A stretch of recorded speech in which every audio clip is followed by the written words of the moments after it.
안녕하세요. 정말 오래간만에 인사드립니다. 숙소도 다 정리가 됐고 몸과 마음이 자유로워지니까 이제 펜션이 아니라 아이들 데리고 좀 더 멀리 여행을 떠나볼까 생각을 하다가 여행지를 괌으로 정했습니다. 애들을 데리고 첫 해외여행이고 둘째가 겁도 많고 잘 울기도 해서 조금은 걱정스러웠었는데 여행 출발부터 여행 끝까지 너무 점잖게 잘 있더라고요. 이번 여행으로 저는 둘째를 정말 다시 보게 됐어요. 아무튼 이번 영상은 제가 괌 여행을 하면서 선택한 일정이나 항공사 선택 그리고 식당들을 한번 소개를 해보려고 합니다. 나름 상세하게 설명하려고 했는데 이 영상은 아마 괌 여행을 처음 하는 분들이나 아이들하고 천천히 좀 유유자적 여행을 즐기려고 하는 분들한테 조금은 도움이 되지 않을까 생각됩니다. 이번 여행은 항공하고 호텔만 예약한 자유여행으로 다녀왔어요. 원래 패키지로 다니는 걸 좋아하지도 않고 아침서부터 일정이 시작되는 그 부지런한 일정에 저를 맞추는 게 좀 어려워서 저는 가족여행을 떠나도 항상 자유여행을 하는 편입니다. 항공사는 대한항공을 선택했는데 그 이유는 당연히 좋은 스케줄 때문이었어요. 대부분의 괌으로 들어가는 항공 일정은 저녁에 출발해서 늦은 시간에 괌에 도착을 하고 돌아올 때는 밤에 괌에서 출발을 해서 새벽에 한국에 도착하는 일정이에요. 예전에 제 기억에는 항상 밤에 비행기를 타고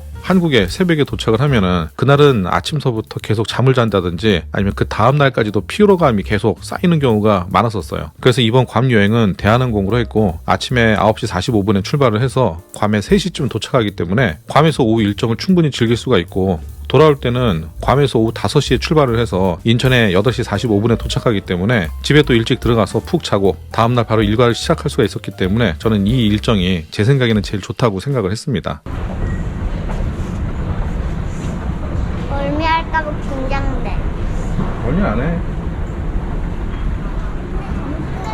예전에는 사실 해외 일이 있어서 자주 비행기를 타고 일을 보러 다녔거든요. 그런데 사실 저는 비행기 타는 게 아직도 좀 무섭습니다. 솔직히 말하자면 비행기 타는 걸 별로 좋아하진 않아요. 이번에도 굉장히 긴장이 됐었는데 사실 그 이유 때문에 대한항공을 선택한 것도 있어요. 비행기를 타자마자 식사가 나올 때 화이트 와인을 계속 추가해달라고 했거든요. 살짝 취기가 오르니까 비행으로 인한 긴장감이 많이 줄어들더라고요. 옆에 있던 와이프가 제가 와인을 계속 마시는 그 모습이 좀 웃겼었는지 영상까지 촬영을 해놨었어요. 근데 그거는 좀 민망해서 유튜브에 올리진 못하겠네요. 아무튼 걱정했었던 비행은 너무나도 순조로웠습니다. 애가 울지도 않았고 때를 쓰지도 않았고 애들이 신기하고 즐거워하는 모습이 얼마나 사랑스러운지 애가 생기기 전에 몰랐을 거예요. 이날도 애들이 너무 좋아하는 모습을 옆에서 보는 게 참 행복했습니다. 아무튼 괌에 잘 도착을 했습니다. 이번 괌 여행이 4번째인데 오래간만에 오니까 입국 절차가 잘 기억이 나지 않더라고요. 먼저 괌은 미국령이니까 비자나 비자 면제, ESTA 서류를 작성해야 되는데 그건 비행기 안에서 줘요. 미리 온라인으로 작성할 수도 있다고 하는데 굳이 미리 작성할 필요도 없고 비행기에서 종이 주면은 거기다 작성하면 됩니다. 그리고 입국 신고서 같은 건 없고 공항을 빠져나가기 전에 세관 신고서도 가족당 이제 한 장씩 작성하면 됩니다. 저희 가족은 여행사에서 제공한 픽업버스를 타고 이제 드디어 예약한 두지타니 호텔로 들어갔습니다. 지금까지 괌에 많이 온 건 아니지만 올 때마다 다른 호텔을 선택을 했었고 이번 여행은 두지타니 호텔을 선택을 했는데 역시 5성급 호텔이라서 그런지 대체적으로 다 마음에 들었어요. 괌은 투문 시내가 가장 번화한데 그 중심에 이 두지타니 호텔이 있습니다. 그런데 만약 제가 괌을 다시 또 여행을 할 수 있을지는 모르겠지만 만약 다시 괌을 찾는다면 저는 두지타니보다 두지비치 클럽룸을 선택을 할 것 같아요. 나름 클럽 라운지 이용이 좀 매력적인 것 같습니다. 아무튼 제가 괌에 내려서 호텔을 체크할 때까지 느꼈었던 게 있는데 그게 좀 불안한 거예요. 그게 뭐냐면 저는 보통 해외여행을 휴양지로 많이 다니는데 휴양지라면 보통 동남아죠. 태국, 필리핀, 베트남 뭐 이런 데인데 그런 데 가면 호텔에서 일을 하는 직원이나 레스토랑에서 일하는 사람들이나 어찌됐건 그들도 영어가 모국어가 아니고 그들이 상대하는 우리도 그 영어가 모국어가 아니니까 서로 이해를 시키려고 조금씩 천천히 말을 하고 좀 노력을 하는 편이잖아요.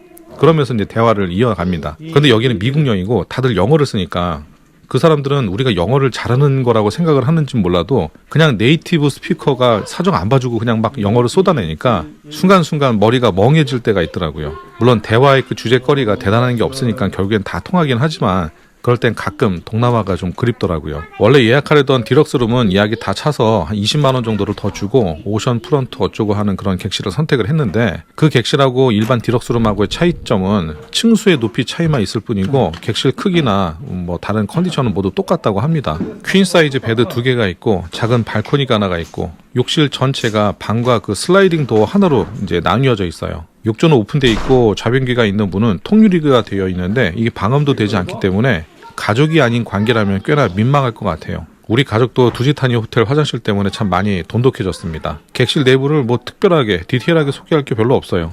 객실 내부만 보면 그냥 평범했거든요. 네, 여기도 여기도 있네, 수영장이. 어때? 응? 마음에 들어? 잘 모르겠다고. 잘 모르겠어. 일로 와봐. 두지타니 호텔은 부대 시설이 참 잘 되어 있었고 그 중에서도 두지비치와 연결되는 수영장들을 모두 이용할 수 있다는 게 가장 큰 장점이에요. 제가 두지타니를 선택한 이유도 사실 그 이유입니다. 사실 아이들을 데리고 PRC를 갈까도 생각을 했었는데 애들 키가 120cm가 되지 않기 때문에 즐길 수 있는 것들이 한계가 있을 거라고 생각을 했었어요. 그래서 두지타니를 선택한 겁니다.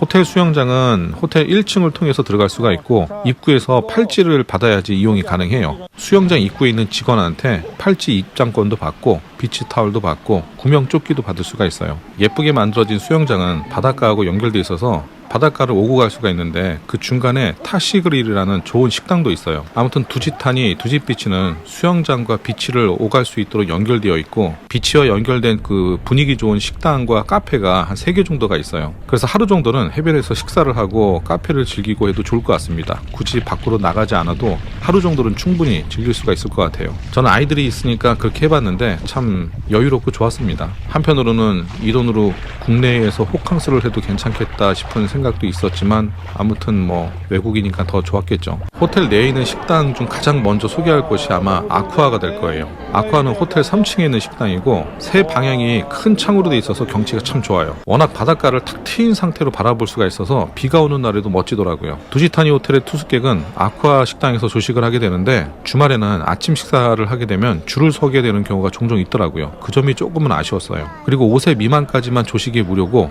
6세 이상은 그러니까 만 6세 이상은 $20 이상을 지불해야 돼요. 우리 첫째는 이제 막 6살이 된 상태였는데 직원한테 얘기를 하니까 융통성 있게 입장을 시켜주더라고요. 아쿠아에서 아침 식사는 경치가 워낙 좋아서 참 괜찮았습니다. 음식 가짓수도 적당히 나오고 깔끔하고 직원들도 당연히 친절하고 뭐 크게 불편한 거 없이 대체로 참 좋았어요.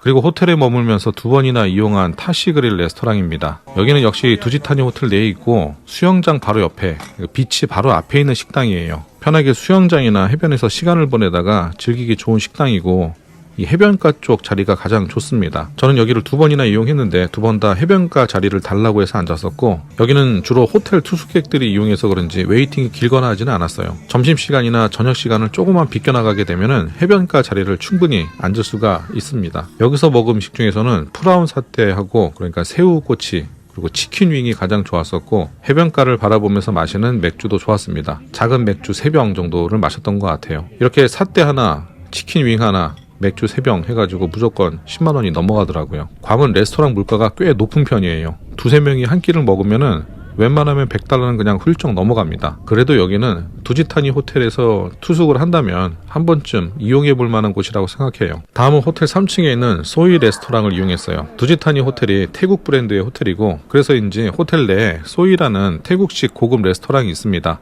입장하면 분위기는 정말 너무 좋았어요. 여기는 연인끼리 오는 게 더 좋겠다라는 생각이 들 정도로 인테리어가 정말 멋졌습니다. 우리 가족은 여기서 맥주 작은 거 3병, 아이용 볶음밥 하나, 어른용 볶음밥 하나, 그리고 팟타이를 주문했는데 나중에 결제할 때 보니까 거의 15만원 정도가 나왔더라고요. 제가 살면서 볶음밥 먹고 15만원 낸 건 처음이었어요. 그래도 분위기도 좋고 5성급 호텔 안에 있는 이 타이 레스토랑을 또 언제 이용해보겠냐라는 생각에 잘 즐기고 나왔습니다.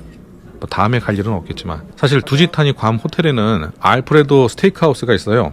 굉장히 고급스러운 곳인데 저는 이미 괌에 도착을 하자마자 매번 끼니 때마다 스테이크를 먹은 상태여서 아무리 고급 식당이라고 해도 스테이크를 또 먹기가 싫더라고요. 그래서 결국에 저는 그 스테이크 하우스 옆에 있는 소이 레스토랑을 간 건데 제 영상을 보시는 분들은 소이 말고 그냥 알프레드 가는 게 좋을 것 같습니다. 그리고 괌에서 필요한 게 바로 렌트카인데 한국에서 굳이 예약을 할 필요 없이 그냥 현지에서 충분히 예약할 수 있는 분위기입니다. 뭐 어딜 가나 한국어로 써있는 그 렌트카라고 써있는 곳이 보이고 두지타니 호텔 내에서 1층에 보게 되면은 해피 렌트카라고 한인이 운영하는 렌트카 샵도 있어요. 그런데 제 생각에는 조금은 비싼 것 같습니다. 저는 조금 비싸도 그냥 여기를 이용했는데 가장 큰 장점은 호텔에서 차를 받고 반납할 때도 호텔에서 반납할 수가 있기 때문에 이 시간을 아낄 수가 있다는 게 가장 큰 장점인 것 같아서 저는 그냥 해피렌트카를 이용했습니다. 두지타니 호텔은 두지비치와 연결되어 있고 쇼핑몰도 연결되어 있고 건너편에는 면세점까지 있어서 너무나도 위치가 좋은 곳이에요. 만약 괌 여행을 처음 하는 분이라면 저는 이 호텔을 정말 추천을 합니다. 다음 영상은